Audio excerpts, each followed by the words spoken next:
date February 24th from time is 12:07.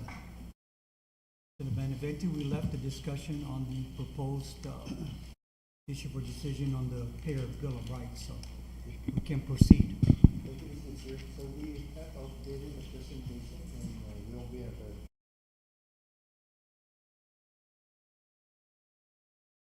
Okay.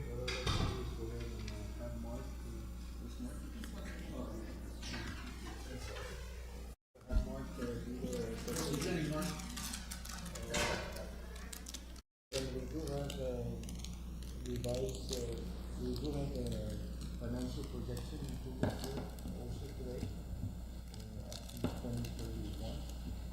Then in addition to that, we have revised the SASB rules. Again, we revise as necessary for once the CCU approves tomorrow night will be what will be published. So with that, Mark, when you go ahead with the updated presentation, please, and answer the questions that were addressed. All right, I'm gonna stand up if that's okay. Where is this in board books, guys? Oh, I guess I can't. Or is it one of them? Anybody? Go ahead. It's in the work session that we just previously had on the 20th, and if you go down, Is it part of the resolution? it's after the resolution. Can you tell us what page?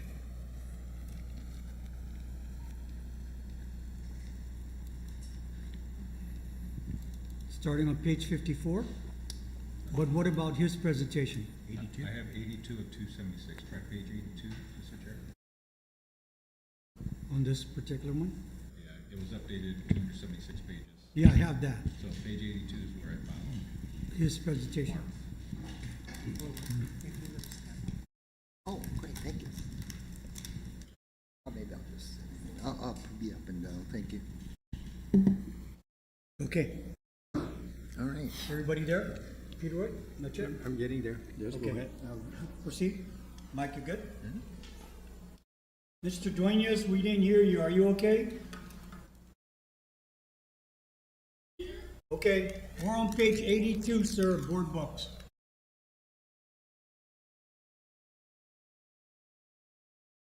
Okay, go ahead, Mark. Let's proceed. All right. Well, thank you so much for being here today and for the feedback we received on Thursday, sorry. And what we did is we went through, got it. What we did is we went through in quite a bit of detail the cost changes. And what you're going to see is the projection that we did in 2023 and a comparison between that and what we're projecting now for 2026. And also what caused the changes. And there's quite a bit of detail in the presentation. Now, overall, I'm going to skip over initially about the first 8 slides and go right into the detail.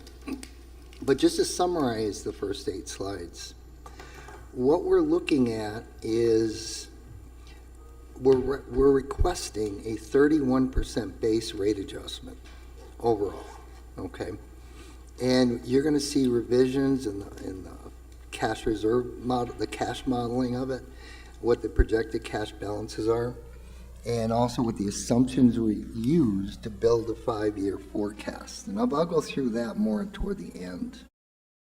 So let's go in my presentation. I think it's page 8 or 9. 9, sorry.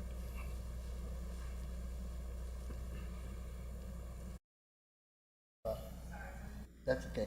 No. page 87 of 276. Page 9 on mine It's page 87. is titled cost changes. Should I be looking at this financial projection?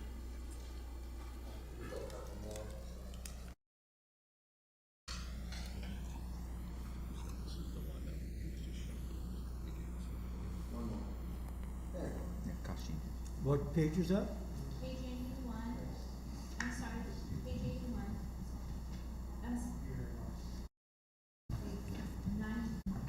90? 90, excuse me. Okay. All right. Yeah, I wanted to start here to give you a better understanding of the numbers and what changed. This is a summary of the comparison between 2023 and the costs that were initially projected, and that produced an 8.4% recommended base adjustment, and 2026, what we're projecting now. Of course, it's 3 years into the future. There were several changes, and some of the main ones, if you look over here, this is the original inflation projection that we used in the model back in 2019, 1.4, 1.4, 2, and 2, all right? So what was in the model was a 7% increase in cost. What actually happened with inflation is listed here. You can see 1.2, 4.7, 8, 4, 2. Then we have 2 more years we're projecting at 3% for a compounded inflation rate of 30%. All right, so that's a 23% difference in cost related to inflation. And I'm gonna get into each one of these in detail, but if you look at the base revenues came in about 1.7% less than what we actually are projected in 2019. Other production costs, which is the biggest dollar impact, showed a 36% increase. And I'll go through the detail of what caused that. But one of the main things is the Greco. And I'll get into some of that detail. Total distribution cost. Here you go. Oh, perfect. Press this one. Oh, thank you. Total distribution cost actually came in pretty close. 6.4% higher now being projected than what was originally. Customer accounting, 20%. See, remember the difference in inflation is 23. So like customer accounting is kind of driven a lot by salaries. So it kind of corresponds with that. Administrative in general is also a little bit less than this. A&G is a little bit more difficult because there's a lot of things going up and down, from pensions, OPEB liabilities. But that increased 22% over what was originally projected. Pretty much right in line with the inflation difference. Debt service is about $12 million higher. So if you were to take these, that is a 26% overall difference in cost. If you took that and added the 8.4% that was originally projected for a base rate increase, that would say that right now we should be asking for 34.5, but we lowered it to 31. Okay, so I'm going to get into some of the details, but before I do, is there any questions on the summary? So, I mean, what I'm seeing is numbers that are different than Right. what we showed last Thursday. Yes. The other production difference was 47%. Now it's dropped to 36. We went through and I went through in detail in the previous projection and pulled exactly the numbers that were used. Before I was just kind of estimating it to some degree. So these are the accurate, actual numbers used. And you're Okay. going to go into detail on what Yes. comprises that? Okay. Yeah. Oh, next slide. This is actually, now I'm getting into the other production costs, the biggest line item. And this slide is a comparison between 2023 and 2026 and the different major components of that, of the other production. And of course, the first line is 571,000 difference. Energy conversion cost, that increased by 6.6 million over that. And that's primarily the Greco lease payments that's causing that. Wastewater treatment costs, 1.7 million. That was not included in the original projection. Uduco lease O&M, that's the biggest item, 9.8. And that's driven entirely on inflation. Because the way the contract was written is that O&M costs would be adjusted annually based upon the rate of inflation. And if you, in the previous slide, you saw that some years there was 8% increase in inflation rates. So this makes up that 18.8% $1 million difference. Any questions on this one before I go to the next? What exactly is other production? What is the components or? You'll see it on the next slide. Okay. The question. Go ahead. Go ahead. So, what I recalled with the Agreco lease was, yeah, we had a payment go up to lease using the Agreco until it was fully. Right now, you're just doing the is there No, still a just, fuel benefit that accrues even though we're leasing Agreco? And is this the net cost of Agreco after fuel or just? So the fuels on the LEAC component. Correct, so yeah. but in the back of my mind, one reason we leased Agreco was the fuel savings helped offset the non-fuel, the cost Yeah, of leasing. which is happening today. Right, so that's flowing through the current. That's going through the current LEAC. Yeah. Okay, but, and then the Agreco lasts, this is just for, how long does Agreco last after 1 year? This one you show you that it's included in the first year, but then August of July of 2026 it goes away. So this is the last payment to, the 26 is the last of the payments to Agreco. Right. Right now And that it's goes away if we're on Ukudu, well, Yeah. plus everything else. Yep. So it's about 8 million or so. This is the Agreco, if you can see the bottom line. In 2024, it was 3.5 million we spent. This, in 25, 10.6. Full year. Then it goes down to 8.2, and then it'll go down to nothing in 2027. This is where I forecasted that out, and I had an additional 8.2 million, 27. Just another question on the Ukudu lease O&M. Okay. Why did that go up? You're about to tell us why that went up a third? No, I don't have a specific slide on that because what happened there was all driven off inflation because the O&M on Ukudu, sorry, I keep Ukudu, there we go, was driven by inflation. So this is what KEPCO thinks, once they turn it on, they're saying due to inflation, the cost to run Ukudu is now going to be a third high. Is this an annual increase? It's 10 million higher than we thought every year, or just? This is just a projection. Up to now it's about 24% inflation. We're predicting when it comes in 2016, just compounding 3% for 2025 and 3% again for 2026. Just a projection. And for the life of the transaction, Yes. they get the benefit from inflation, Yes. and it's just formulaic. Yes. For myself. It's the same as MEC add-on line. So every month, they take the previous index times the difference in index and adjust for that inflation. But it's inflation, not the regular CPI, but inflation for labor.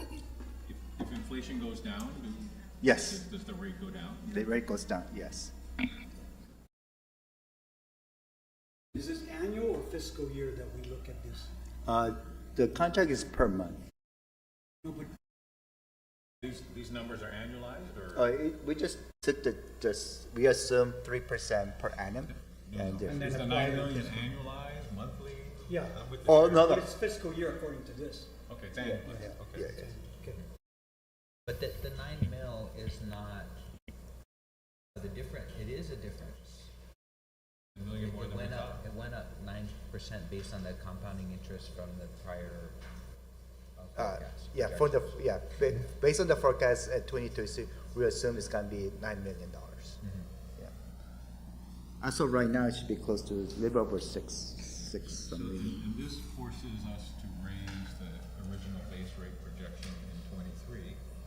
Now you're talking to us about, based on these factors, the projected base rate, now that we're in place, contract in place, about to go, we have to budget an extra $18 million a year of expenses higher than we thought to add to the base rate projection that we're gonna file with the fees. No, Mark, can you explain the difference in the 18? Because we're talking now Greco, we're talking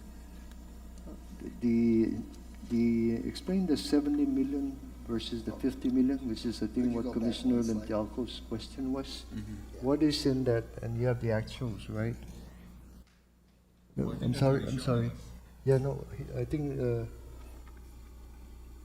see and again, where is that page? Is it Well, that's this page- summary? On page 91, it shows 71 million is projected 26.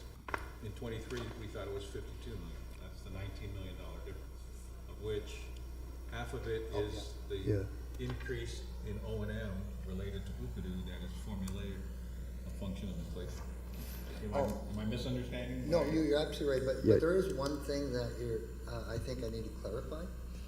And you see this energy conversion cost? There's another Goes from 12, now it's 18. But that 18 million includes $8 million of Agreco O&M, which is gonna go away in '27. I think your question is 18 million going to be every year? No. This is gonna go down to 10 million the next year. Or 12, yeah. If you go to the next slide, I think the detail's in there.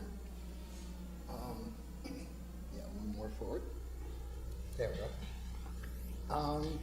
Here is this is the energy conversion cost. You see Agreco, 25 is 10.6. For 26, the year that we're projecting is 8.2. Then it goes down to 0.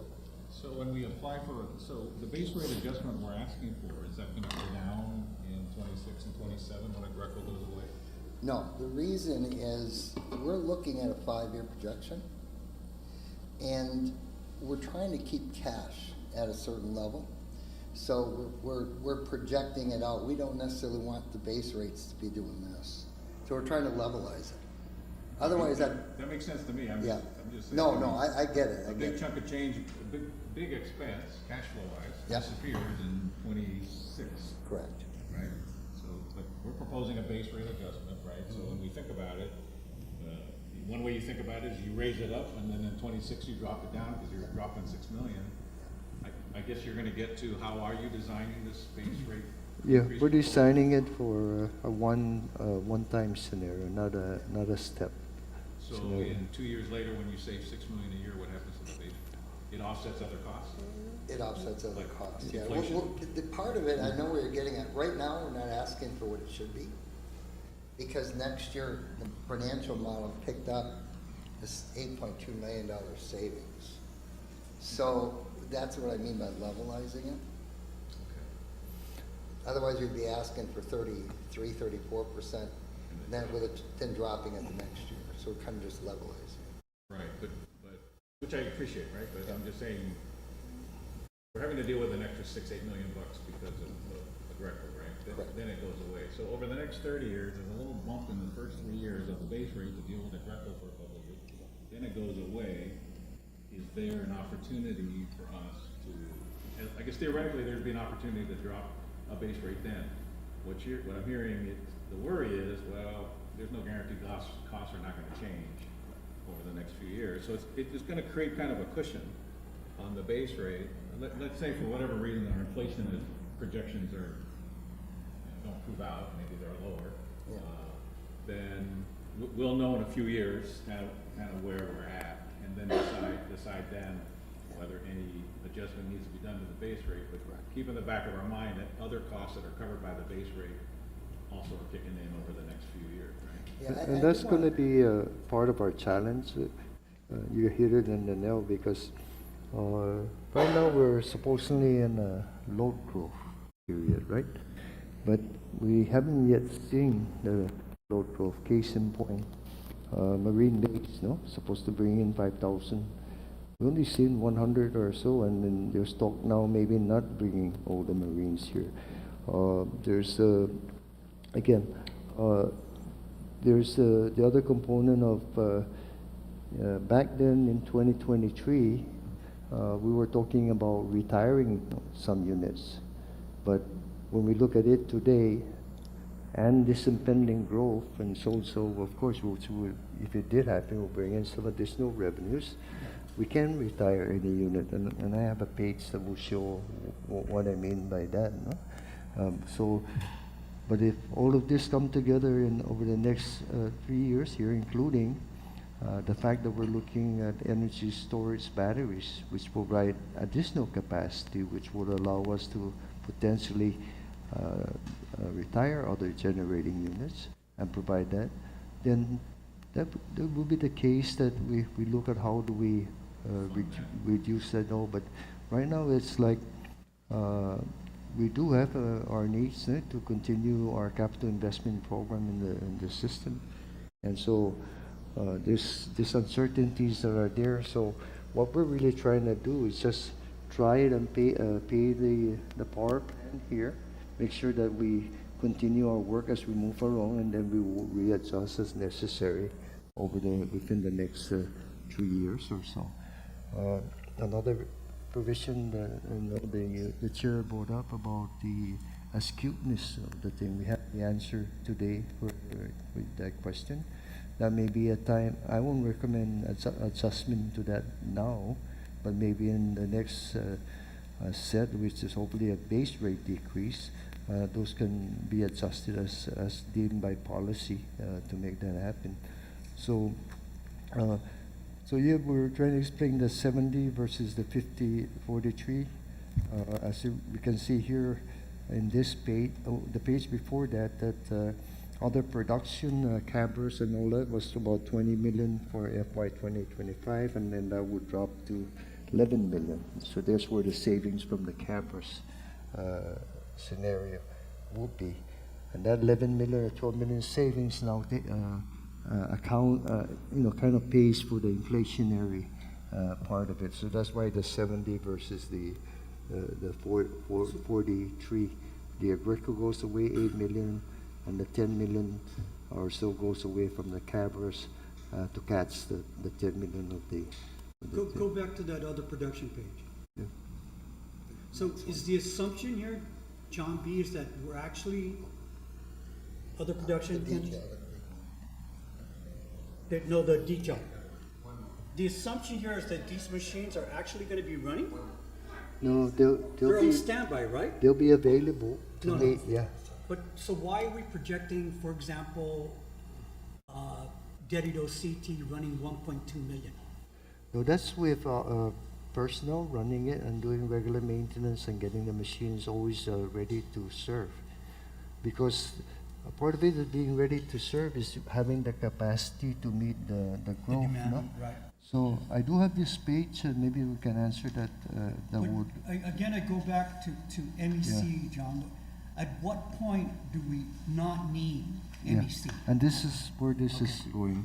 If I just pass that out, if you will. Then I'm sorry, this was hot off the press this morning. So right now, we Bukudu coming on the line. No, we're gonna have I'll go to the bottom part of it. We'll have 198 megawatts coming in. Then the balance of it, PD 8 and 9 is 86. The combustion turbines is 109, and the diesels are 56. And I guess this is assuming that everyone's purring along, no? So that's total is 449 megawatt of conventional capacity is what we're going to have.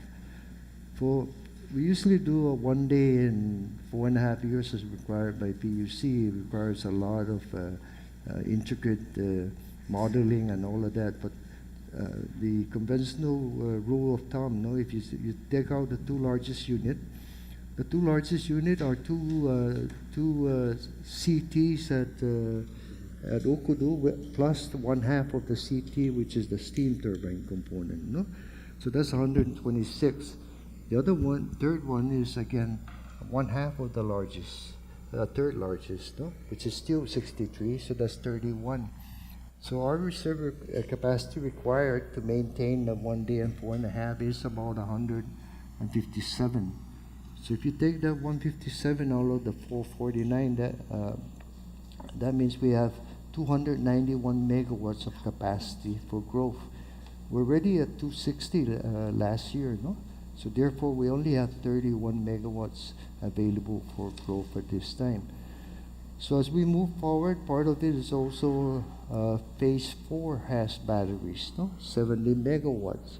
And so I'm thinking that potentially we can count 50% that as a reserve. Then you start looking at the growth, if it really is happening, no? And so on. So then you start looking at it and say, okay, how much can I retire? Then we start going into the decision of which do we retire? The combustion turbines, the diesels, or PD8 and 9. The No? the diesels are the Agreco units? No. Part of it is the Agreco unit, 20 megawatts that we're trying to restore. And then the other part are the Pulantec, 2 units, the Talafofo, and then we have 6 units at Talafofo, but 1 is really not we're not gonna bring it back. So there's 5 there, no? So that's 9 units at about 4 megawatts. When's the last time we ran Polanta? We're running it today. Running it today? Yeah. Okay. We have 1 unit that's going to be top end overhaul, and that will last. And part of that is, again, it serves that whole area. And then the Talafofo units are running every day too today. So almost all our generators are running today, even the Tenjo. On the top side, if you look what it costs to, it's fuel costs, and then if you take the total sales that we have and what is that costing today that we're putting, what is it costing us for these reserves, no? So for Data City, for 008, and then for PD 89.0066 and all of that, the total really is about 2 cents a kilowatt hour for having these reserves, no? Now, which is going to operate? Of course, we're going to try and operate the most efficient, no? The MEC 8 and 9 is at 15.36 cents a kilowatt. Everybody else is on the 20s except for the diesels, no? The Tenjo, Pista, and all of that. So the diesels are more efficient, no? So it depends again how we're going to operate and so as we project in the future. Then that would help us hone in on which units to retire. Do we keep the 2 big ones, or do we, so and so? So all of this again, are going to come together. Today I cannot say really retire because we only have 31 megawatts for growth. Otherwise we might be right back into load shedding blues, no? And so therefore that's why we're not taking anything out at this point. Only the Cabras 1 and 2, which is under the consent decree, we must retire, and that we will retire. So this will be something that the commission will be bringing to yourselves and see how do we cut additional costs in the future. So you look at this, you look at batteries, you look at that 2 cents to keep all this reserve at this point. Well, if that could add another 300 million kilowatt hours, that could bring in $37 million of additional revenue versus the 21 that it is today, and prevent load shedding. So all of this now has to be worked out in the future, and that's why even the PUC, I've already mentioned to them that we can retire. Part of our testimony for the overhaul of the PD7 combustion turbine was, say, well, should we retire? And we showed them, no, we can't retire, not at this point. Otherwise, we'll get right back into a very difficult and challenging scenario. So this is kind of why, we need to push it a little bit further. Let's get to enjoying the benefits of Okudu and start looking at other ways that we can bring. But in the meantime, John and then will show also the 5-year projections, which accounts for the ups and downs to make sure that we meet our coverages and all of that, so that we can stay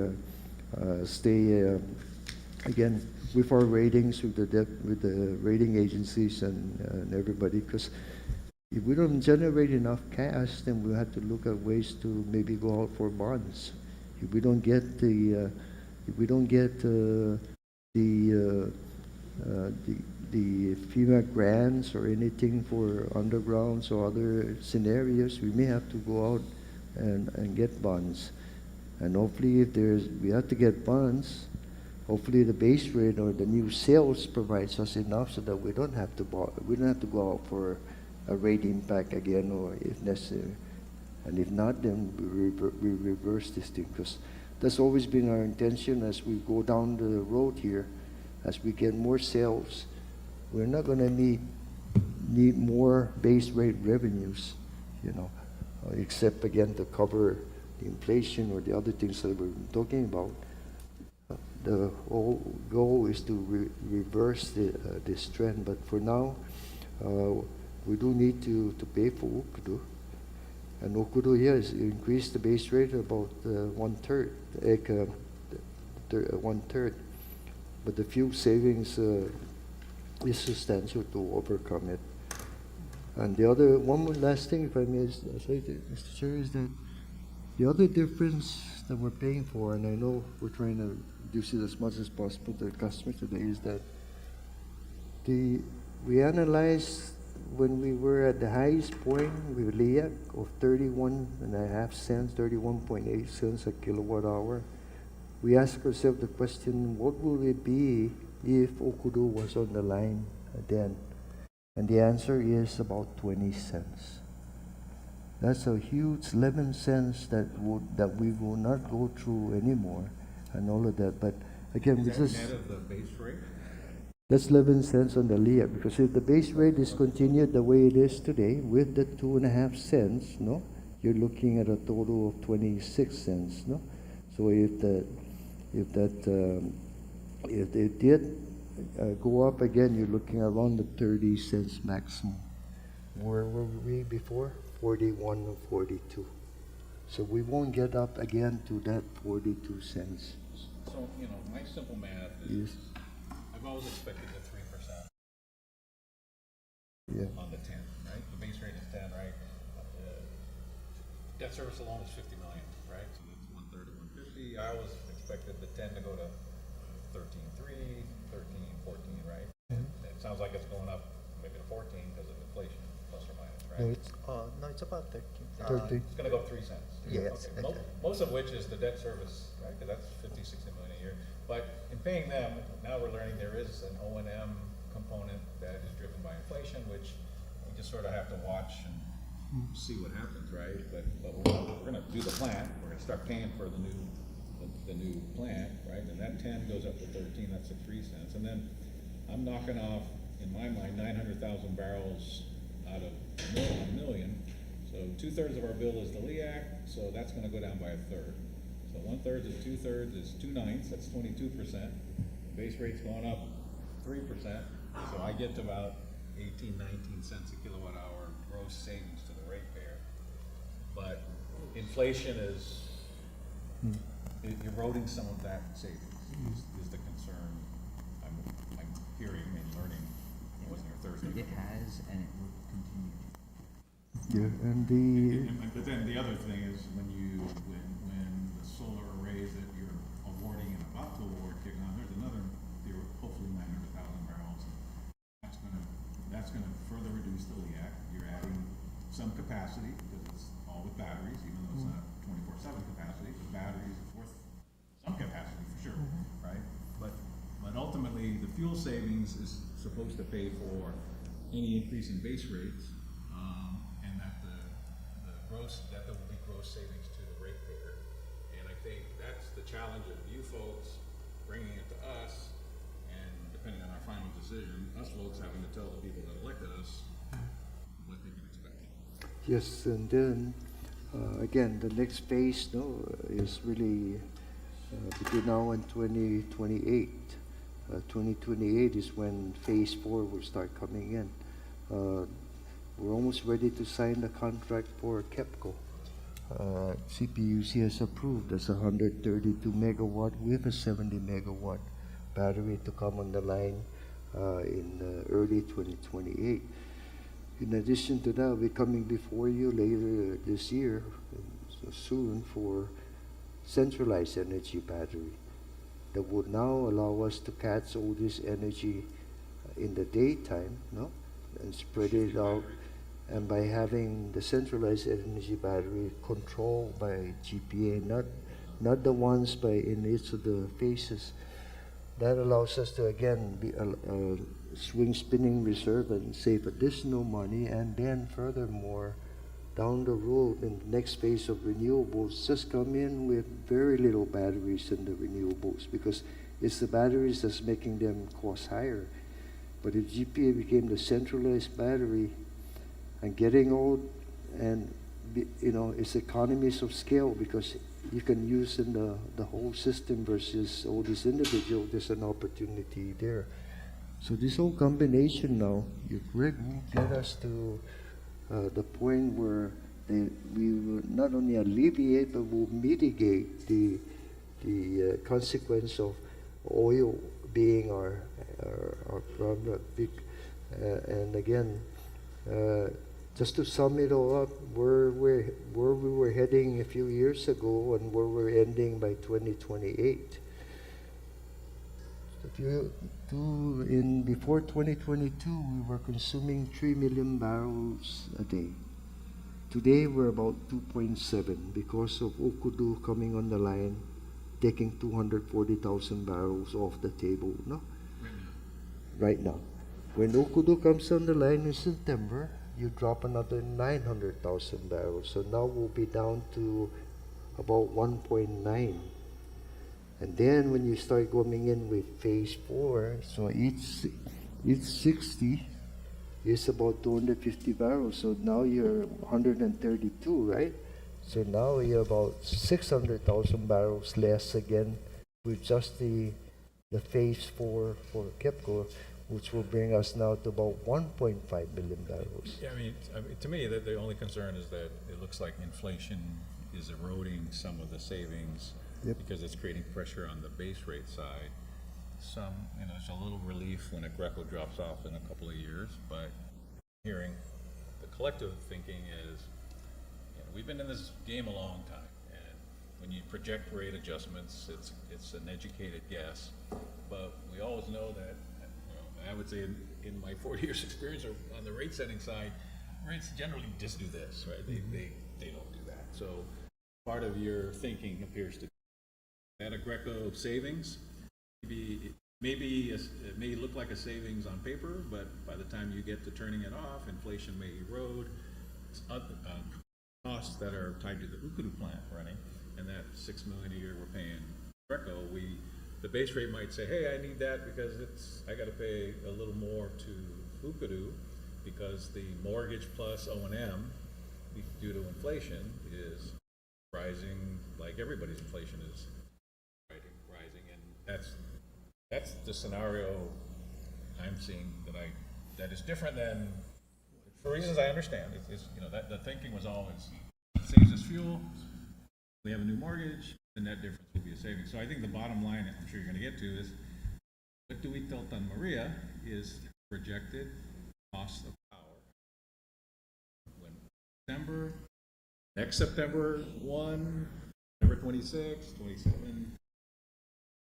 That's what the community is asking. Is their power bill going to go down once we light off Ukudu, and how much? And you're telling us yes, but it's not. Inflation is creating some pressure on the savings. The biggest savings will be fuel, and when you put in the phase 4 renewables, you're attacking fuel at 17.9, which is right now the X20, right? So there's a savings there, right? So. Okay. So yes, I'm sorry. No, I'm just going to ask on your sheet, the 8 and 9.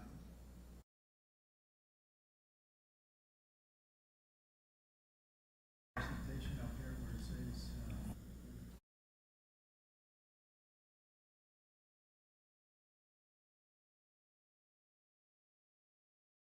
No, we have a contract until 2029 with PD8 and 9.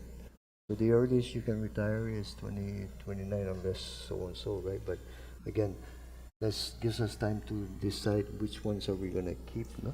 Whether 8 and 9 or retire some units. So if we, with the batteries coming on, with the, depending on how the growth and everything, there's some opportunities in the future that's due to provide the additional savings. Again, as part of the whole savings activities, I believe if you just take what Mr. Beecham's presentation back in 2019 shows, it shows that after we did debt service and everything like that, be it as it may, we have all of these things here, the savings to the consumer was 5%. Here, we're looking at the savings to the consumer somewhere around 13 to 15% scenario. And again, that's been, going through all this period of time. That's on top of where we are now, right? Because we just reduced. Yeah, you just reduced, so the total reduction from just February 1st up to September 1st will be about $100 to an average residential. And what person. is that by percent? That is, It's about 13 to 15%. Yes, for 1,000 kilowatt usage average customers, we're looking about 13.8%. About 14% drop. Yeah, so it's about $42 reduction. And a drop in their power bill from where it was on January 31st to Yeah. so-and-so. So if in January, we are going as 26 cents, the 1,000 kilowatt hour customer will be about $359. With the new Ukudu coming online at, if the barrel was $100 a barrel, which is currently the price, it's about $264. So, say that again? Go ahead. Yeah, because I'm trying to reconcile the 14% savings. That drop that you just said seems like it's closer to 37%. Can you repeat that again? Yes, so, in January earlier this year, 1,000 customer was about $359. With the new proposed, with all the adjustments, it's gonna be around $264. So you're looking around, almost a third, isn't it? yes, almost a third, yes. It's about $95. So, 28%, divided by, yeah, it's about 26.5%. So help me reconcile the 15%. Yes, so right now what happened in this February, we reduced the LEAC from 26 cents to 20 cents. So the 20 cents, if you look at 1,000 customers, about $306. Oh, you're accounting for the drop in the LEAC in addition to the 14%. Yes. So it's not true. Well, but that's why they said in January it was Yeah. 360 and now it's 260. That's 100 over 360. That's your 16%. Right? Yes. And you're fudging probably correctly. Inflation's it's gonna matter in the coming years, and that the hope for Agreco's, because that was the thinking of 12 months ago when we were trying to figure out how do we make sure we don't real no check. Let's do Agreco. Let's save us some fuel. It costs us X, and a year after Ugudu's up, got off Agreco, right? So part of that savings is already put into the current LEAC today. The savings of, remember the offsetting? Well, I'm thinking more of the base rate payment to Greco, where in a perfect world, we would say, oh, that goes away too. Well, you're saying due to inflation, the base rate of request that you're asking us to approve, that you're gonna do the PUC, you're asking us to say, hey, the base rate includes keeping the cost of a Greco. One more year, 18 yeah. months, Yeah. whatever, right? That in the base rate, because we anticipate that when that drops off, if we were to stop the world, run into here in the PUC and say, here's your new rate, inflation is going to say, you probably need that $6 million or $5 million or $4 million, where it starts to be de minimis from a rate setting point of view. And then maybe future base rates are mitigated somewhat, because eventually the Agreco impact or is absorbed into life raising costs of everything else. mean, the Greco cost does drop, but what's driving the proposed rate increase are other factors you presented earlier, Mark, which are the cash position, cash and debt service ratio. So Commissioner Sanchez wasn't here when you were going through those, so I'm not, he wasn't aware of that presentation. So are we going I'm over back. the 31%? But I'm also hearing it's O&M, it's not just But debt service. O&M tied to It's- Ukudu. So it's, Yes, correct. That's the biggest it's factor. not so much keeping the amount for a Greco in the rate proposal, it's all these other Other factors factors that- that are saying this is the proposed rate. Even when Greco. Go, so you have to also look, there's another much, can you explain to us, Mark, you raised a concern about not having a firm grasp on Navy and DOD requirements. What specifically are you talking about? Because I think what you're telling us today is that our projected growth was this, but it's not really happening. So what's the delta that we're dealing with there? For example, you brought up only 500 Marines versus 5,000 Marines, right? So they're not consuming that much power. So, go ahead. You want to talk into the mic? Yeah. Oh, sorry. The Navy is something that, we are responsible to make sure they have the capacity that they need. Correct. And not just today, but they're in our planning requirements. All of our sizing is driven, a lot of our sizing is driven off what the Navy tells us they need. And now with the expansion going on, we have to keep other units running because that might be needed to serve the Navy base. Well, what's happening is the existing ratepayers of Guam are having to pay for a portion of the capacity that they're not using. We're keeping it in reserve for the Navy. Is that making sense?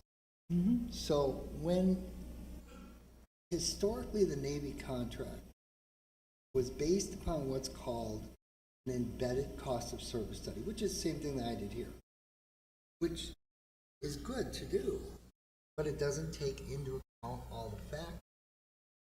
Like, for example, when we look forward, we have to make sure that we have that potential capacity of the Navy, and they give us a projection of 60 million, say, kilowatt hours, and they only use 40.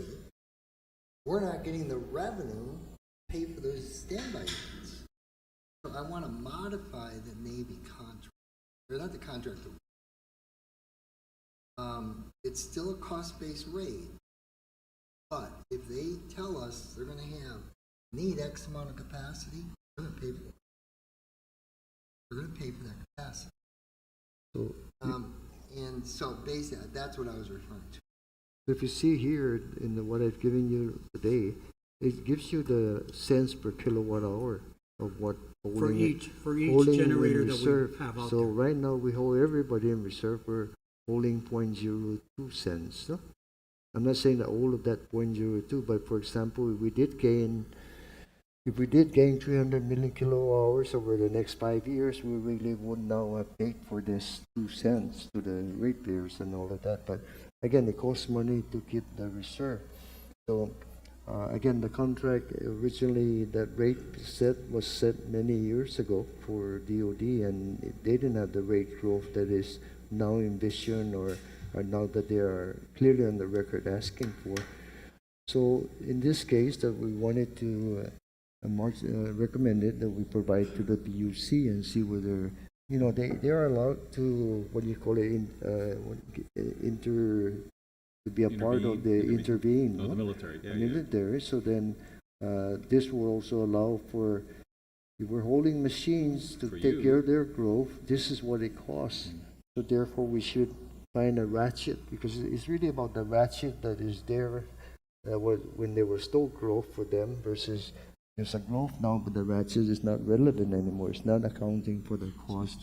So do you have to negotiate that rate increase with the Navy? Because it makes sense to me. We're holding some reserve because we think you're getting bigger. Okay, you're getting bigger slower than you alluded to, but over the next 20, 30 years, the expectation is your load is going to grow. Guam's load is going to grow. But I like the idea of charging the military, that's much more. known. The PUC decides at the end, right? They can intervene. I know, but we right? gotta file the case. That's so right, I and wanna this know, is- are we deciding to do that? Yeah. And that's what we're proposing as part Okay. of this. Okay, and So then the they'll one is intervene and to we'll go to reduce it, that. and then the other part is to get into the discussions and That's what eventually we're have the saying, PUC make them intervene and everybody come out for a rate decision. So all of this is gonna lead to an initial base rate filing, pay your bill of rights about, that's what we're really talking about at this meeting, is in position, and you're telling us how you Right.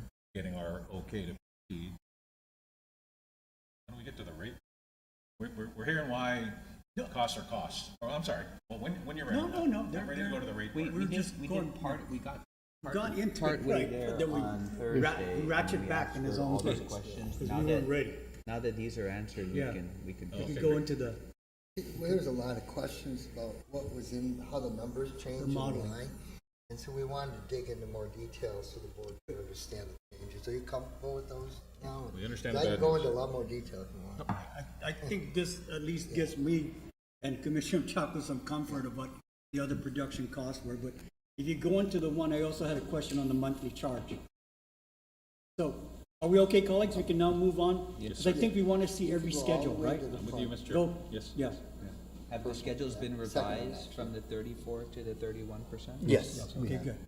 Because originally it was. Yeah. Yeah, go to 2. Slide number 2. There we go. So what I'm going to go through now, of course, we just went through a lot of the detail. Now I'm going to go into the financial modeling in the study and what we're looking at for rate adjustment and why we're looking at a rate adjustment. And then the cost of service and the cost of service results, and finally, the rate design itself. So you can go to the next slide. This is one of the key slides that drives the financial modeling. It's the assumptions that we make. I was talking to John Kim on the way in here, and when we do financial models that project into the future, there's only one thing I'm certain of, and that's I'm going to be wrong, because it's driven on these assumptions. Some of these assumptions are materialized, some won't. But the key question, as a board member, in my opinion, are my assumptions reasonable? And so, when you look at the inflation rate that we assumed a 3% inflation rate. Growth, 1% each year annually. Historically, Demand. what's it? Growth and demand. Both customer, energy, and demand. Aggregate, you're saying that's Yeah. growth and demand you're. Now, historically, over the last several years, you've only averaged about half. And so I am assuming more growth than you're seeing now. Fuel change, that's really irrelevant because that gets picked up in the LEAC. The other thing that's significant is the pipeline. I'm going to try to explain that if I say anything wrong. John, help me out. But the pipeline, of course, was paid for by insurance. So that money is in reserves, or cash reserves. And I'm, the way the model works, I'm using the money in the cash reserves to pay that $40 million. Okay. Then annualized capital expenditures, $21 million a year.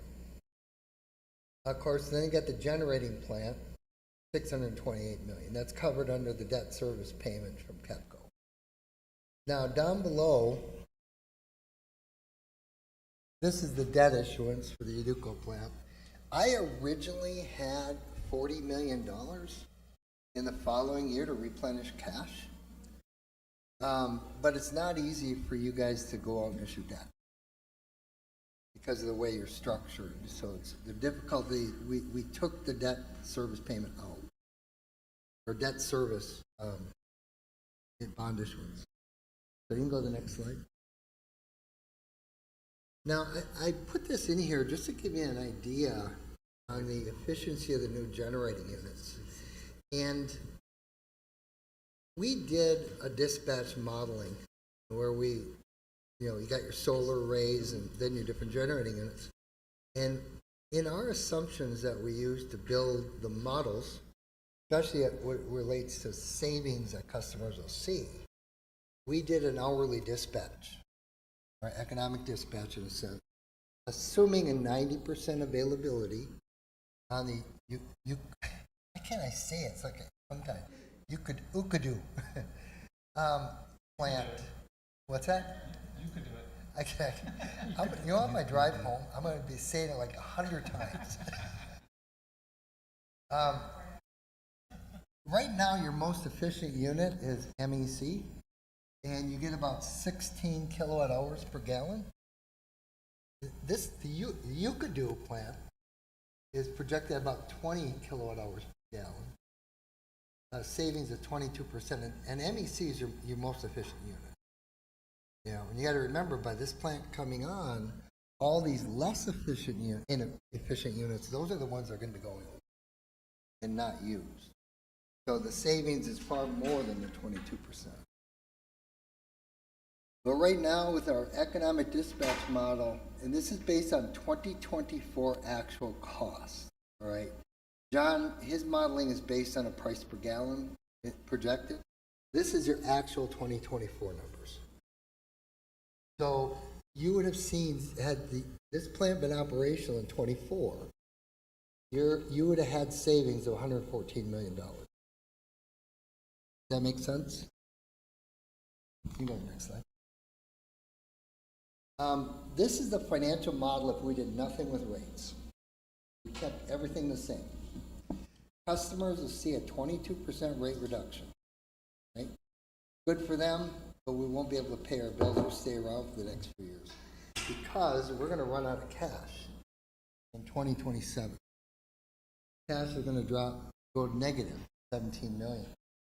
Our debt coverage ratio, which we have to maintain a minimum of 1.25, I think. 1.3. 1.3. And we target a minimum around 1.5. You can see we're well below that. This is about any rate adjustment. On the next slide, I'll start talking about this target, which I didn't cover in our first discussion. But you can see that we need to have adjustments so we can pay our bill. Go to the next slide. So what we're proposing is a 31% increase in the base rates. Customers will still see a savings of 13% because of the fuel savings. Now, with this rate track, our cash reserves are a little over 80 million. I feel personally that you should be about 100 million. This is 90 days cash on hand. You're going to be probably about 75, 80. But there's so many variables at play. We really want to try our best to keep that base rate increase less. And if our projections come in worse, we may have to go for another increase in a few years. But it's whether or not you're willing to take that risk with us, in a sense, and keep it as low as we can. And possibly our growth projections will be greater. The changes in the Navy contract, if they come back with a bigger capacity number, that's going to increase our revenue. So there's different things, a lot of factors going on. So in a lot of discussions with staff, we felt that the 31% is adequate. And if we feel we need more cash, we may have to forego some capital projects in the future also, possibly. Just depends on what happens. That makes sense? Temporary rental, 6 million is in these net Correct. cash numbers. Yeah. All right. Now, I just want to take you back to 2019 because, the reason that this decision was made to build the Ukadu plant was, if you look into the future, well, first of all, one of the main reasons is EPA was you were getting fined. And you owed, in a sense, $350 million in EPA penalties as of August of 2019 because of the units, the inefficient units that you're up. As part of the settlement, the fines would be foregone if you built more efficient units. All right, but that's $350 million. Then most of your generating units were old, 24 to 48 years old. So from a reliability standpoint, we wanted to improve the system reliability with more generation capacity and more efficient generating units. Because when you have a lot of renewables on the island, and renewables are good, but they have they're intermittent, which means they're producing, they're not, producing, they're not. And a traditional plant is difficult to do that kind of ramping, because electricity, in theory, has to be produced at the moment it's needed. Batteries help that to some degree now, but this type of a plant can ramp up and down quicker to match the loads and match the variability in the solar generation. So from a reliability standpoint, it's dramatically improved. This new generating unit, of course, it complies with regulations, the consent decree, compatible with renewables, higher reliability, significant fuel savings. But I'll tell you, probably to me, other than EPA fines, the most significant item is the last one. It creates more stability in the LEAC charge. Doesn't mean LEAC won't go up if the market prices went up. But the increase, the dramatic increase, would be limited because of the efficiency of the unit. As John mentioned earlier, I'm talking from memory, but you had like 30 cent in 2022, LEAC? 31. That would have only been 20 cents. That kind of gives an indication of the stability that this plant offers the community and the ratepayer. I got them right here. And of course, reducing consumption by 900 barrels a year, fuel consumption. You can go ahead.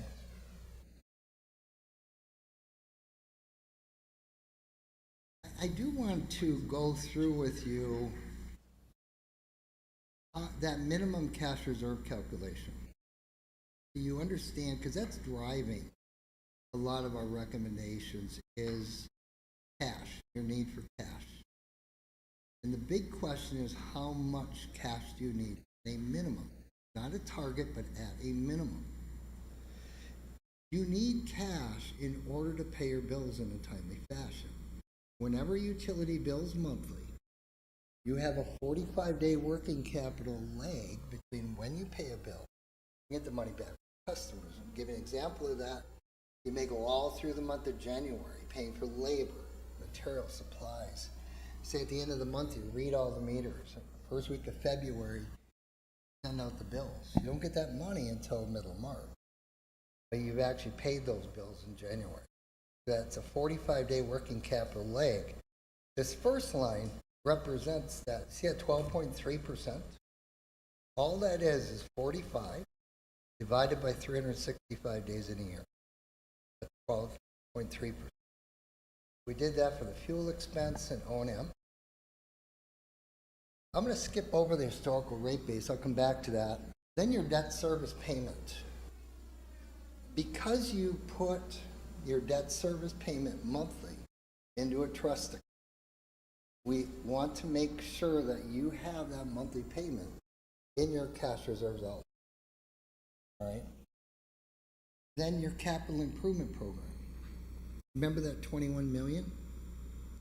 We want to make sure that you have that $21 million in your cash reserves at the beginning of the construction season so that you have the money to do whatever capital placement that you're planning. Now I'm going to come back to historical rate base. There's always one factor that you can't really quantify. All you can do is recognize that that risk exists. And that is unexpected events. Michigan ice storms, windstorms, Florida hurricanes, here it's typhoon. We want to make sure you have enough money in reserves, not necessarily a fund, an entire catastrophic event. But we want to make sure you have enough cash in reserves to start the repair and replacement process until adequate financing can be arranged. Now, how we recognize that is we look at the age of your infrastructure. And you see that 45% where it says percent plant depreciated, 45? Right now, today, you're actually around 68%. It's because the Yucadu plant is going online, brand new, big expenditure. It's going to drop you to 40. Now, nationally, if you look all the utilities in the United States, average is about 50% depreciated as far as age. Now, if you have an older infrastructure, we feel you have more exposure to unexpected events than if you have a newer infrastructure. So if you have, right now today, if you didn't have the Yucadu plant going in, I would have plugged 3% in that column. That's 3% times your historical investment assets. Now, because you have a newer system, we feel you have less exposure. So we're using 1%. All right, so down here, I'm setting aside $18 million in case a catastrophic event were to occur, that money is in your reserves to start the repair and replacement process so financing can be arranged.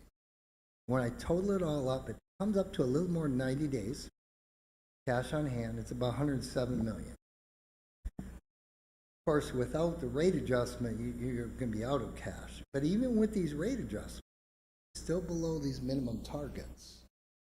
So, we're kind of hoping that growth will occur. Other things will occur to help these cash reserves get above those minimums. The reason I'm bringing this up and emphasizing this target so much is because it's driving our recommendation. Okay? Is there any questions about this or how we do that? Yes. Good question. So what's our, appreciate you're solving for $80 million basically over the next 5 years, right? The cash reserve. What's our, and the cash reserves allowed us to pay for the, front the LEAC money during COVID, and, so we've also had 40, 50, 60 million in the cashed away is wise. You're solving to, you think we want a base rate adjustment. Always keep between 70 and 80. Drops to 75 million in 2030. 75 to 80 million dollars. What's our current comparable? What are you holding now? You got a bunch of money back from everyone paying the loan back. That's all good. Yes. 120? Yes. Right now,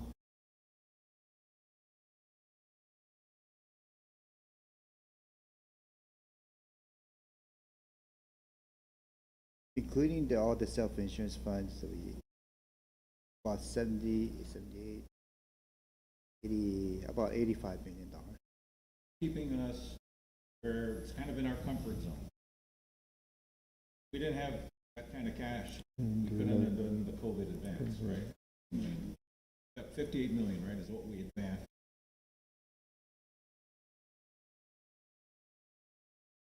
Which is base rate, and now you still have 80 million. Saying the number to that drives a lot of, based on your assumptions of inflation and costs. And you want to keep 80 million in the bank, it produces your recommended base rate increase that you're walking us through, or management's walking us through. Correct. And in reality, I would hope that over time that will be higher to 100 million. That's what I would like to see it at. Can't get it. Now the bigger base rate increases, and one of the directives of you is to try to keep it as low as possible. So we kept it not at the minimum that I feel we should be at. Well, we survived COVID with 80 million, and we're back to 80 million, and you're saying stick with 80 million. That's right. Fair. And we hope that, I think if we get growth, then 80 million will be a bit better. Yeah.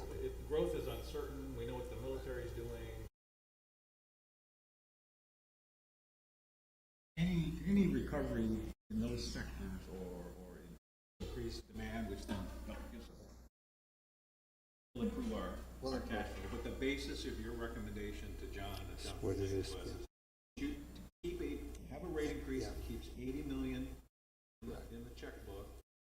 And for consistent with what we've already raised base rate, which hasn't changed in a decade. Yeah. We've still managed our operations in a way that we have 80 million. We actually use 88 million for 4 or 5 years to pay for oil that we didn't get from our ratepayers. Go back in the check. You're saying stay with 80.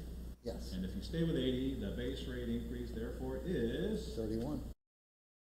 What is, Mark, what is the projected cash reserves decreasing, through 2030 though? Can you explain that red line? Yeah, it's because there's no rate adjustments. I'm showing it without rate that's adjustments. if there's no rate adjustment. Yeah. Okay. It's actually projected, if you go one slide back. Well, actually, 2 slides back. Yeah, this one here. On your projection there, you talked about CIPs. What happens when, we just can't, not all our projects can be done all at one time, guys. And that's something that can't possibly spend all 21 million in year one. At least I don't think so. Yeah, Am I well, wrong? yeah, we're starting to now, because before now we weren't, Really doing it, right? we were making sure that we have, right now we know we have to do transformer upgrades and different I'm just things. seeing that as a, And so right now we're like almost 30 million, but we're kind of, okay, 21. Yeah. If you look at this, you can see that with the rate adjustment at 31%, then the cash balances are a lot closer to that minimum. Your projection says, but based on best guesses, which we can hold that till 20 million. And if we're wrong, well, you got 80 million in the bank to deal with wrongness. You can also file another base rate adjustment. Requires a base rate adjustment. Trying We not know to, that the key to all of this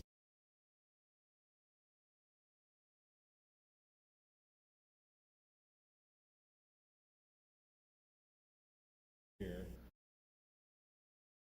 or technically, it's not going to affect LEAC costs. The cost of oil. We're going to affect how much oil we use. Correct. Oil's going to be oil. It's going to be whatever. You want to hedge against oil? Use less of it. And renewables, even with batteries, definitely use less oil. Renewables with batteries, 17.9. That's lower than the current LEAC. Our hedge, Kudu and renewables are our hedge against oil consumption and the risk that comes with. I say it's maybe a little bit different way, more complex. Right now, your cost structure is 70%, 30%. Yukudu goes in service, you're going to be about 50-50. So, in other words, only 50% of your cost is subjected to that type of a variation. Well, right now, 70% of your cost structure is subject. Is more fuel efficient. Batteries. So Mark, if you go to your final projection, minimum cash to, but what you don't show on that, show the recommended minimum cash, don't show the cash based on the proposed rating. Well, go to your next. There's a reason I do it that way.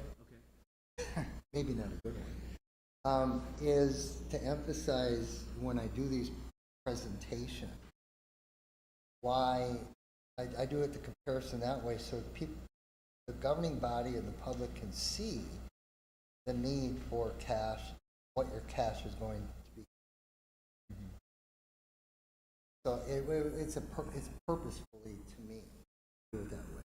But because this slide actually shows the comparison also, this is the same recommended minimum, but this is the actual cash reserve projected with that adjustment. Okay? Just what I don't want is I don't want, for whatever reason, these documents to be, whoever's reading it not fully understand what we're actually going to do. Obviously, our resolution will clear that up once we do it tomorrow. These documents aren't being published, right? Yeah. So, you know, so your next slide, which although purposeful, I hate it misconstrued as to what we're actually recommending, because this is bottom line on the next slide. If you go to the next slide, One more. this slide here, you have the bottom line. If you do nothing, is the red line. What you ultimately would like to see is your top line, but what we're resolving to do is somewhere in the middle of that. Yeah, I'll tell you what, I can easily replace that slide with. Just add another line. Yeah. Oh, And just that's a clarify good one. just what each of those are. So if it does, so that who else is reading this? Actually, it's a good recommendation. But yeah, that actually would be good. Yeah, I'll put another line in there. And so the minimum, Mark, just to clarify, the minimum reserve level, what percentage would that have been? Would it have been the original 34%? 34% base rate increase as opposed to the 31? You mean in 2019? And if we went with the minimum reserve levels here, if we went with, Yeah, I'd have to go back and I could put rerun it, but it would be higher, yeah.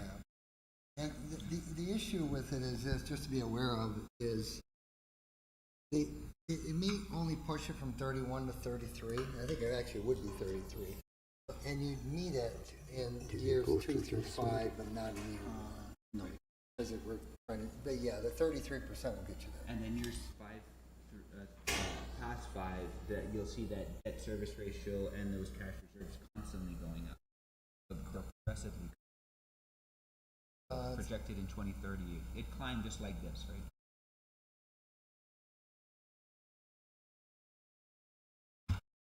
Just to me, the nice thing is, we haven't done anything with 80 million in the bank, and that 80 million has served us well.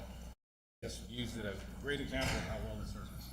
Just the size of the base rate adjustment is to preserve at least 80 million. Right. Some would say, hey, it'd be nice if we had 100 million or 160 million, and that makes your 30% increase, 34% increase of the base rate. But now we're doing sensitivity analysis, right? But we're gonna still shoot for 80 million 5 years from now. The Greco 6 million is blended in there, right? Deals with inflation. Those projections are also with some inflation in it. Right? Now, we all know in the real world, once we adopt whatever the base rate, and I think we've been pretty clear all along, and I would, some of the PUC, at least all but one member I've run into, the PUC rate has to go up. You got a new mortgage, but the car we're buying off a third of the fuel we use to get to work. Family, and that's what's the biggest part of the bill? You're going to attack that, you're not going to attack. That's why we're using it, and it's really a hedge against fuel use, not price. Against fuel price, we do whatever, but we're not as impacted because we're using less fuel, so the planet wants to do. Request is to bring affordable level on a sustained basis. In my 40 years in this company, it has always been this overview to carry. And then the other part of the coin is that even in our public pronouncement, they say, look, base rate that hasn't moved in 10 years, going to go up a little bit. Now, 30% sounds like a big number, but you're going to attack the 70%. That down a third with Ukudu, another third when the renewables come in, and so in 3 or 4 years, 2/3 of 7 way, even though. But end of the day, assume they want 100% reliability. They want to know our bill going down and how. They're showing us need to know. When we do all of this, Do we have enough cash for unexpected circumstances? Are we only predicting the needs that we think we're gonna need? And, you know, whatever we file this year and approve, you know, you get other future bites at the apple in case the world turns out differently. But at least when you take us out to 2030, based on your assumed inflation, the need to keep 80 million, it'd be nice to have 110, but we keep 80 million. If we raise the base rate 3.1 cents, what it boils down to, right? Yeah, but about 3 cents. 3 cents. For 10's gonna go up to residential. 13, right? Yeah, yes. Plus whatever the, Yes, yes, whatever yes. the decimals are. The base rate's gonna go up 3 cents, but I like the way you do it. You take the average customer using 1,000 kilowatt hour. When all of this is said and done, the $360 a month bill is gonna go down to $260 a month. When Ukudu and the second phase of renewables, or phase 4, or, no, yeah, and phase 4. No, just Oh, no, just Ukudu. Just, yeah, But we, it's yeah, inclusive of the recent LEAC reduction. yes. Yeah, that was just getting our 80 million back. So can I ask a question? Does our data show that this is the consumer now, when we lower our rates, do they increase their usage in electricity? There is a sensitivity analysis. Yeah. When Mark did it, if his LEAC is changes by double, he reduced it by 6 to 10%. So if you LEAC reduced by the double, half the price, they increase the production by 10%.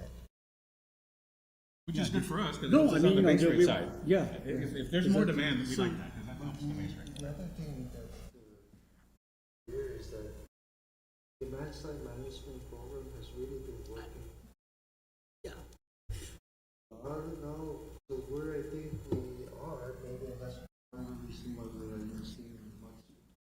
Growth, again, it's different type of growth, right? And we're putting inefficient into new. Right. Maybe now we're that, their consumption is. Yeah, and even the new marine base buildings are more energy efficient, whatever, few buildings that are being built on Guam, more energy efficient. We're definitely more sensitized to it. And I'm with the chair, if we get any bump in demand because the bill went down, you know, like Patty Royal says, I just turn my air conditioner on longer and stay in bed longer. We love that, right? So that's base rate revenue to us that we're not actually projecting. Use it as much as you wish. We also know the is challenging. Handing the average citizen $100 a month back. That's somebody's mortgage, right? Yeah, I think, why don't you go to, I see it on page 101 on board books, where you actually see the breakdown by class. Okay, that's a good one. So do you, Couple slides up. I have it on page 101, Candace, on board books? 7, 8 more slides. Page 20. And those have been adjusted going. to the 31%? This reflects what we just did, right? Couple more. 31%? Yes, Okay, yes. so go ahead. Going. No, we Keep don't want going. Keep going. One more. There you go, Simon. There. That's the, No. Good, that's actually the place I want to be anyway. that Okay, go ahead. is- So, This is the, What this this is the cost of is- services. this is the cost of service results. The cost of service results. It compares, and just looking at base revenue. LEAC is not included in this, but it's looking at, in order for each class to meet their cost of service requirements for This is what base we need to do. rates. Theoretically, we're not doing this. Residentials would need 90% increase, 31. Small general, 7.5. And you can, and you remember the average is 31. But you look down like large government, and the governmental ones, they're all showing negatives. In other words, they should go down and residential should go up. We're not proposing that in the rate adjustments at all. We're just doing across the board. You know, maybe the PUC will want us to do some correcting, or maybe at some point in the future, but right now, we're not proposing to correct. go to the next slide then. Monthly charge. There you Yeah. go. Now, this is what's called a fixed monthly charge, that facilities charge. Now, what a facilities charge represents, we're trying to recover is when a customer has a meter on their home, the utility had the cost to install that meter. They also have the responsibility to repair it, to eventually replace it. They have to read the meter every month. They have to send the customer a bill, and they have to maintain the service drop into the home. Those are fixed costs that do not vary based on consumption. So whether they, I'm going to relate it back to Michigan. I think Michigan is the best state to live in for 3 months of the year. And there's a lot of people that think the same way because about 20% of our population leaves in the winter. And if we don't charge the appropriate customer charge, these people that we call snowbirds, I'm one of them, we're getting subsidized by the year-round ratepayers. Ones who are actually using more electricity because it's in their kilowatt-hour rate. So what this represents are those fixed costs that don't vary based on usage. And it's more of a fairness standpoint. Residential's at 15. Currently, it should, theoretically, should be 27. I'm just proposing, and again, across the board, approximately a 33% increase in that, I think. I rounded it. But, you know, we're just doing some very modest adjustments. Theoretically, that number should be $27. These numbers are in the, what we're proposing from the raise. It is, but we're not proposing $27. We're proposing $19.50, I think, if I remember correctly. Still part of the 31%. So, and you can see all of your customer charges are below cost of service. Where is DOD in here? Large Navy, power? Navy, I'm not showing it. This is part of the reason why I didn't. Well, There's Schedule L? yeah, Schedule L. Oh, gotcha. I'm sorry, okay. Okay. Yeah, Schedule L and K. And S. Well, most of them are in L and K. And Gulf Guam is where? Oh, L and K. Small gun now. Yes. This one will be like a Lupenkov condominium. For 1 meter. Yes. So they have 1 meter that services the residential customer, the unit, plus the common area. But this was built many years ago. And they didn't. Now these days condos, they have separate meters for the common area and individual units. When was the last time we adjusted those customer charges? 2013. That was a long time since we filed raise. But for now, we're just dealing with the impact of Kukudu base rate. Even though we acknowledge that, in a perfect world, pure cost of service, we have work to do on the average.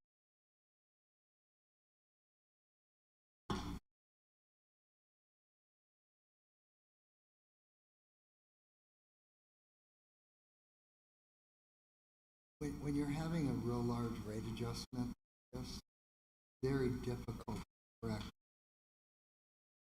When the success when we have in correcting it, or when we can do small adjustments, and then we take a bandwidth and move everybody a little bit closer to cost of service without dramatically. When you have a 31% increase. No, I appreciate that, but it also tells me that 2013, maybe we did, we just chose not to make a decision, and yet it's below cost of. The only one Down that the road, we need to think about that. The only one that we really corrected since 2013 is the condo apartment rate, because we developed a new rate. Yeah. And we set it on at cost of service. And if you look at the all-in numbers for the condo, this is just one component of it, they're actually quite close. They're right at the 31.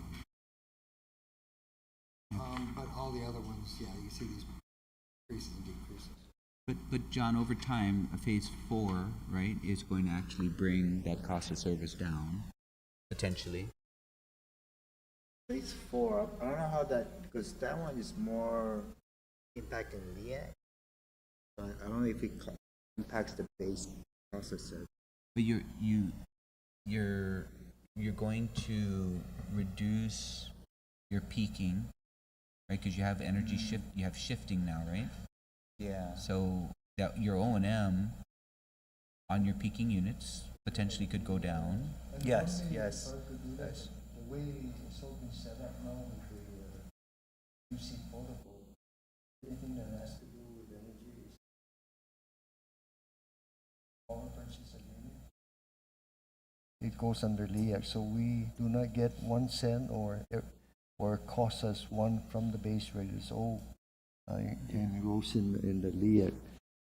So, yeah, so what I'm thinking about is that if all the moon and stars align down the road with some of our plans and growth and everything, and again, there's another opportunity to reduce the base rate, then maybe the best time to make some of these adjustments as such, no? These But are- I hope I answered the question. I'm sorry. What I was getting at is your cost of service, the baseline of your cost of service that you're going to analyze at that point in time could be lower, right? And so you're getting closer to where we're at now because you're bringing your cost of service down, right? Not these numbers. Not these numbers? No, so these numbers include your O&M, just like what we're doing with, so what I'm assuming is that as phase 4 comes around and as you start doing energy shifting and you're operating your peakers less, and as you're potentially, maybe you're shifting that during the day sometime, you could reduce your O&M. Yes. Which is in these numbers. I see what you mean. Yeah. Right? Yes. You're offsetting, and then you start which could eventually lead to retiring more Correct. units, and all, which Correct. starts to bring. So your cost of service is Yeah, coming, you your bring- actual cost yeah. is coming down. So therefore, now you can do shifting, no, without paying to some of this And then you scenario. can tackle that different.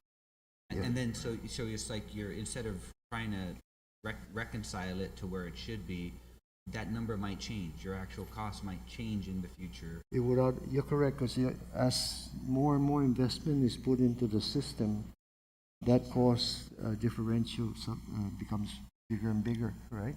Because if you look at the one they had before 2018, it was like $57 for the residential. In 2024, it's like before Ukudo, it's up to That's the prior slide. yeah, Yes. it was up to what?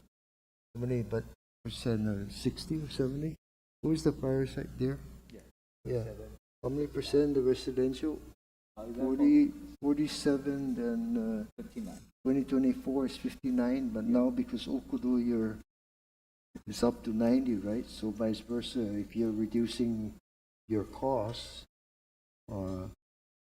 maybe another or your investments, then that number will start to come down. Well, maybe I'm getting it wrong, and I don't want to confuse anybody, but my understanding is that that cost of service rate is captured in the base rate, which we're addressing now. But at one point in time, as we start to retire some units and our O&M comes down because we're using the solar phase 4 solar and the batteries to shift, Yep. and you're reducing your O&M and your peakers, your actual costs Will go down. will come down. So Yep. not suggesting that we change the base rate recommendation, Yep. but when you do go back and look at it, you're looking at potentially a smaller cost of service number.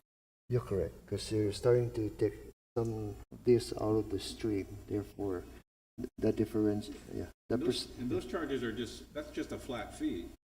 Didn't matter whether Simon used 2,000 kilowatt hours this month or 1,000 kilowatt hours, he pays the difference. Yes. So, I mean, that's another nice piece that I kind of like with Commissioner Lemtick. Let's not fix it now. Let's get Ukudu swallowed online and get going, start saving the fuel. Yep. In future base rate reviews, especially if cost of service becomes more palatable to say, okay, now maybe if your total power bill is down, but true cost of service requires us to budget a flat monthly rate, not one per kilowatt hour, that's gonna be a lot more tolerable, and the hope is, was suggesting maybe cost of service comes down, so you don't have to raise it much, but the good news is, it's really the cost of being a customer of GPA, residential account, a hotel. There's a cost to just being our customer. And that's a flat rate, whether you use one kilowatt, 1 megawatt, or you're shuttered. You'll pay that 50. It's not assumption driven, which is good. That's the way that's an easier rate to adjust down the road, because it's a flat rate. Doesn't matter what Maria's using more power or less. Just to be a residential customer, maybe she needs to pay us $20 a month.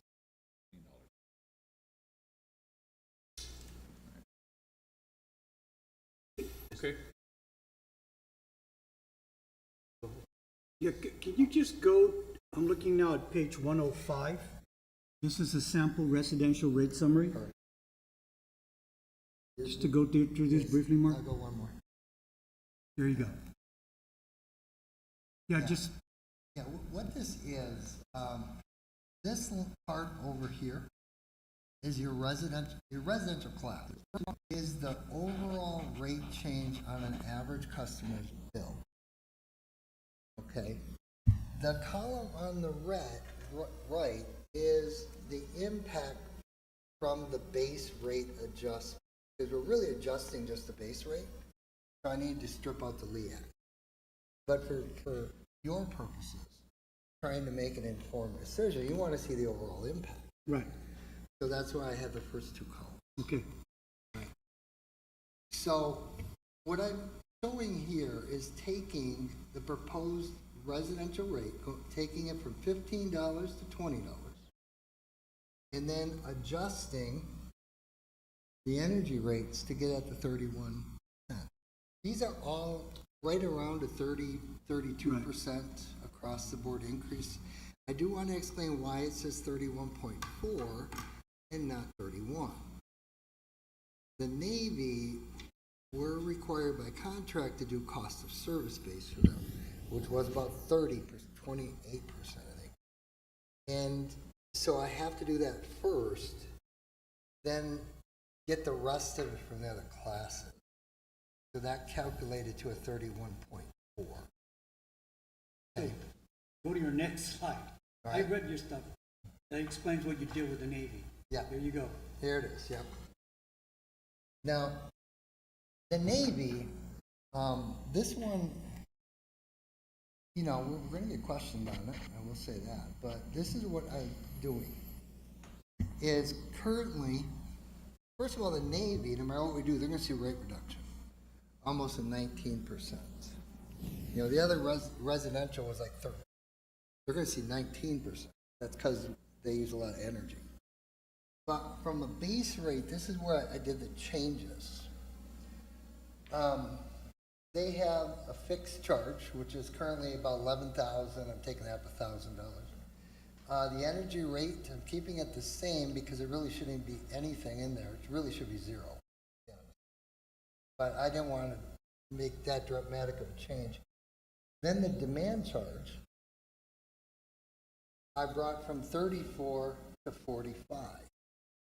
Now, this is keeping the same rate structure for the Navy. In other words, where they get billed based on their peak demand every month.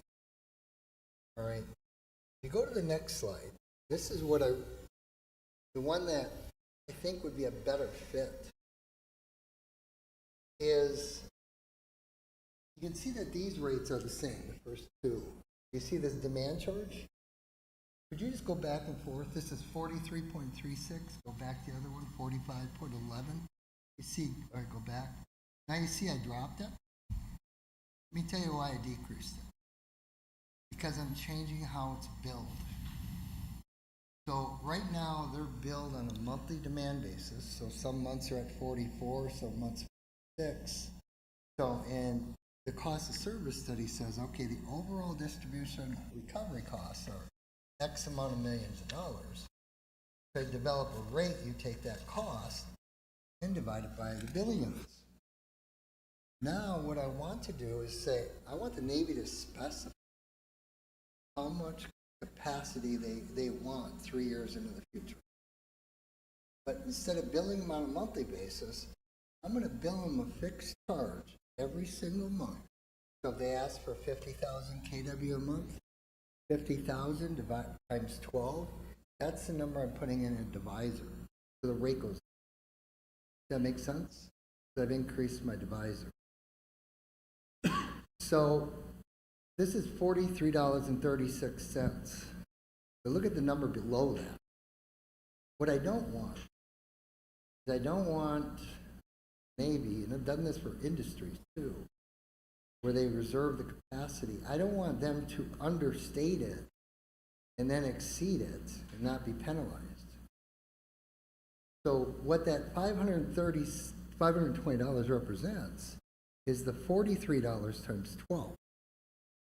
Because if they exceed their contract capacity, let's say it's 50,000, and they go to 51, that $1,000 excess, I'm going to assume that they should have been billed for that for the last 12 months.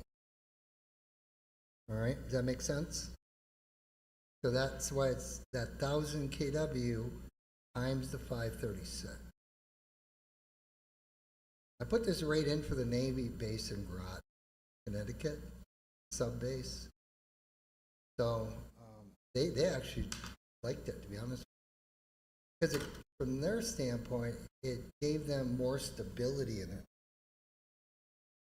From our standpoint, it gave us more stability in our revenue. Right. What, in the case that you had mentioned, you said Connecticut. What was the default? What was the breach on the utility side? So you have they're contracting us to provide a minimum capacity. What was the quid pro quo? What came out of the utility side? Well, what was happening on the utility side is, I'll be very honest, I thought that the utility was treating them unfairly. Because what was happening is the way that their rate worked, they haven't had an extra sub ship come in during the month, their demand would spike. Then they pay that on a ratcheted basis. Well, that number was actually overstated just because of the way the rate was structured. So I went to the Navy and I said, okay, how much peak capacity do you think you need? And they said 24 megawatts. And so we set the rate at 24 megawatts, and they got billed for that every single month. So if another sub came in, as long as they stayed below 24 megawatts, they had no variation in bill. Rather than doubling, in a sense, the oil rate, the energy varied, but it stayed relatively the same. I meant, was there a requirement if the utility failed to meet the requested contractual, and what was the cost to the, that didn't exist? It didn't exist. Or did it maybe never happen? They were always able to meet the capacity. Can you go to page 108 and explain, is this what we're trying to do with the Navy now? Navy electric rate terms is the title. What is it called? This one here? Here. Oh, new electric rate. Oh, yes. This is This is what we're trying to achieve now? Yeah. Okay. This is what I'd like to have put into the rate. So how does this happen, John B? What is it gonna take for this to happen? We need to get to the table with them? My understanding is that we have to file with the PUC. First. Yes. We just file it with the PUC and then they, Bring him in? they intervene on this process. There may be discussions and understanding and all of that, but at the end, the PUC decides on the rate. And they're stuck with, and then they have to honor that. They decision. honor that rate.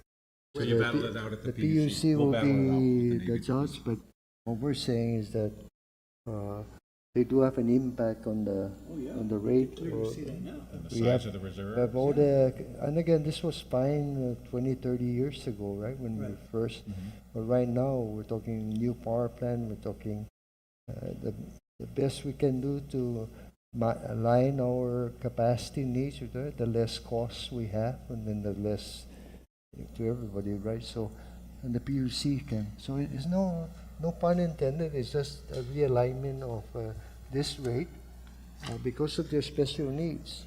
Their special needs are one, they have this growth.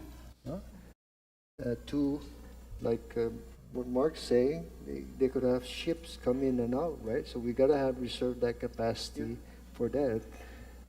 And then third, when things don't happen, okay, then it becomes clear to us that we don't have to hold those reserves anymore. They designate for, you know. How big is their Arodi plant, John? Because we don't even see it on there. No, the Rodi plan is a total of 18 megawatts, and we're in the process to restore that. We'll work, remember the resolution the PUC, the CCU passed to restore that, so they'll have that as their backup. So yeah, potentially if they have a ship in, they can run that if they don't want. But then that does, the responsibility of providing that capacity doesn't fall on us. I mean, we have it, we give it, emergency, so and so, right? But on a regular basis, trying to get the cost to serve across between the DoD, which is a separate customer, right? Versus ours, which is all the civilian under, they may be skewed this way, but between the two, we're trying to make it as fair and as relevant to the type of service that they are getting. So if you look at this example here, you're citing, so say for example, that ship does come in. Carrier lands on Guam, we know there's a big demand for water and power. So you're saying that if the kilowatt hours expands, we charge them based on that new $520 rate? They have a That's the choice. excess. They have a choice each year. They can set the, and they just gotta make sure they set it. Which, yeah, they know when their ships are coming, by the way. Absolutely know. Yeah. And one of the things, I think I had a statement in there that, the capacity reduction only permitted every 3 years. Okay, so it's fixed for 3. What we're asking, that's what we're asking, right? Yeah. It's an ask at this point. Yeah. Okay. And again, it's really still a cheap way to have capacity. I mean, if we're only talking about we're not talking about hundreds of thousands of millions or so in that scenario. To be able to have that capacity when the ship comes in and they just want to, What's the projected dollar figure of this proposal, which I like the strategy, the basis for it.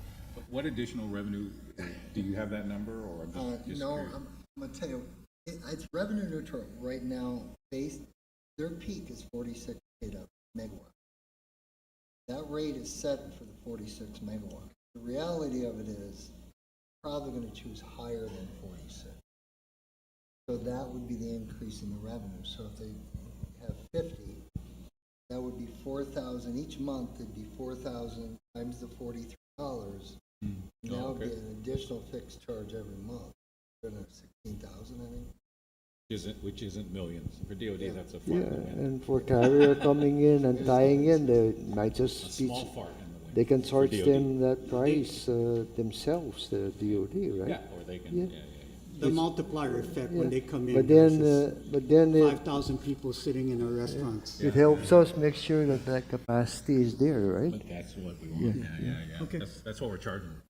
Yep, so To be there when we're you just need trying to, No pun So- intended. Maybe we're matched. Leroy?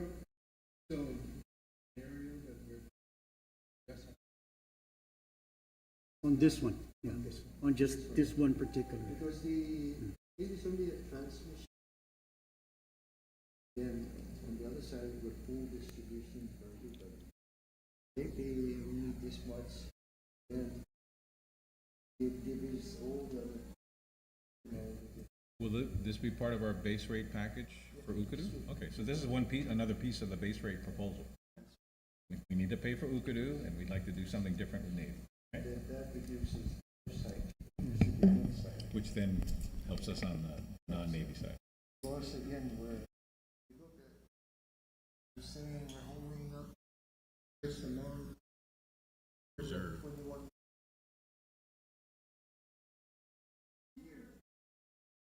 There's the growth, man, this is, again, a growth is, which is like the 1%. You know, they 31 megawatt and that's a.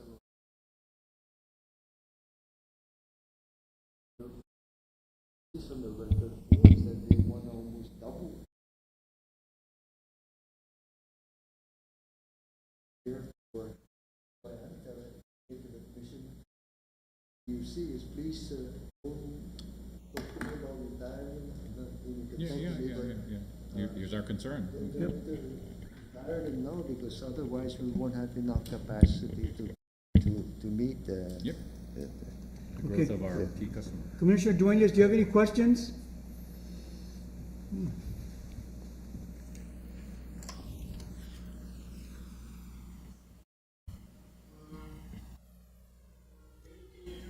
Yes.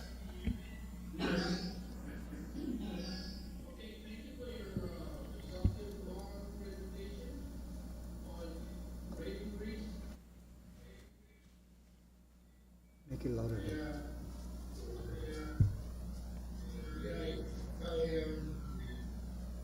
I'm sorry, I'm still kind of very skeptical of any raise on my part at this point. I know I'm the new kid on the block on this, and, I'm gonna be a blessing and be a part of the team here.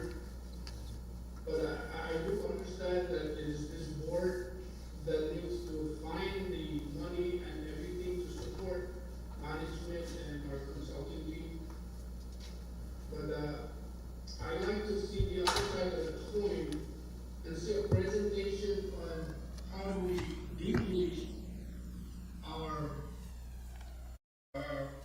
instead of increase to our people. Because I do realize in 2016 and on, the fuel was very, maybe, I don't know, 35 dollars per barrel, and it is projected to die down. And there is ways to support everything that is needed. And I'm very, very confident that we can find and operate, and move forward with what we have. So, again, I don't want to sound to micromanage anything, but I think I'm very confident that this management team and this consultant can find ways how to reverse our costs to the customers and find ways, in other ways, to pinch the penny. And there is ways to do that. And if there's anything that we can do as a board to support whatever endeavor, and we will prevail, just give us some time to support whatever is needed to operate and to move forward. Because going into the future, again, for the next 4 years, we need to anticipate a drastic rate decrease from the fuel consumption. Now, on those generators, the CDs and stuff that we've been running for the past couple of decades, we should be able to polish up all the preventive maintenance checks and services with their substation and transporters. As long as those fuel and maintenance are up to par, we should be able to really project and know how to pinch instead of going up, it should go down with the cost. Because we know our equipment already. And so, again, there's many ways to be able to do things, I think, to reverse the curve. So I am just hoping that maybe next month we meet, that you can show us also a way on how we can decrease the cost instead of increasing. And I'm very confident it can be done. We talked about many times about the inflation costs. To me, the customers also suffer inflation costs, but they still have to live within their means. They suffer the consequences. And it's not the customer's fault nor the authorities. It's just sometimes the way things run. But with the past administration, I think, and what's happening today, we can see a lot of changes. And so, I'm kind of skeptical at this time for my part, to support any part for the increase. Again, and I appreciate your presentation and stuff, but that's where I stand. Thank you very much. Thank you. Anything else, colleagues? Can I just, I Yeah. misspoke a moment ago. If the Navy did request 50,000 PW, That'd be $2 million more that we'd be charging them. Okay, I just wanted to clarify that. I mean, all of it to me just contribute, you know, this is the what ifs about the base rate. Yeah. And appreciate what Commissioner Duenas is talking about, but the base rate now is. One more thing, are we gonna educate the public what we're planning to do, and can we educate them first, then bring it back to the board, and we're gonna see a survey how people. Commissioner Duenas, you're gonna be one of the 5 members going out to the public. We're required to go out to the public, all right? I understand. Okay. So Commissioner Duenas, Are we voting? We're voting tomorrow on, proposed rate increases that we need to. Yes, it is. It's on the agenda, sir. it's a proposed base rate Yeah. increase to pay for Ukadu, which is about 50 million more a year. But the fuel savings will offset the $50 million by 100 or 120 million.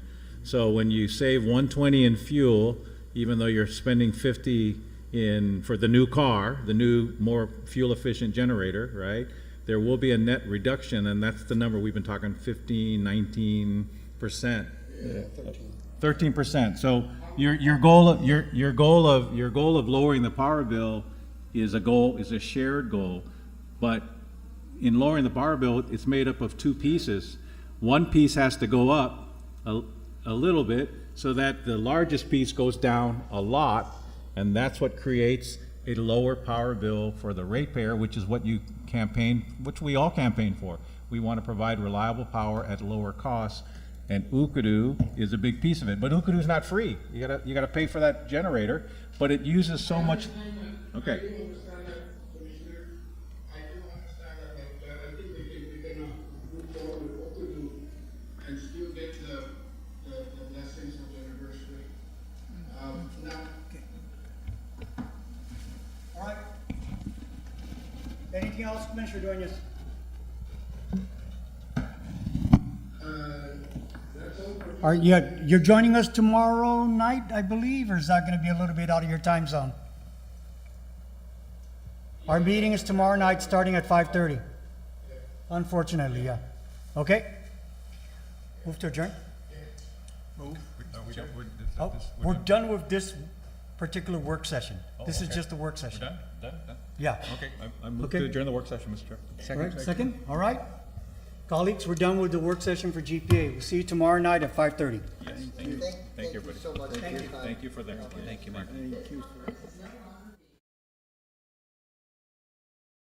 So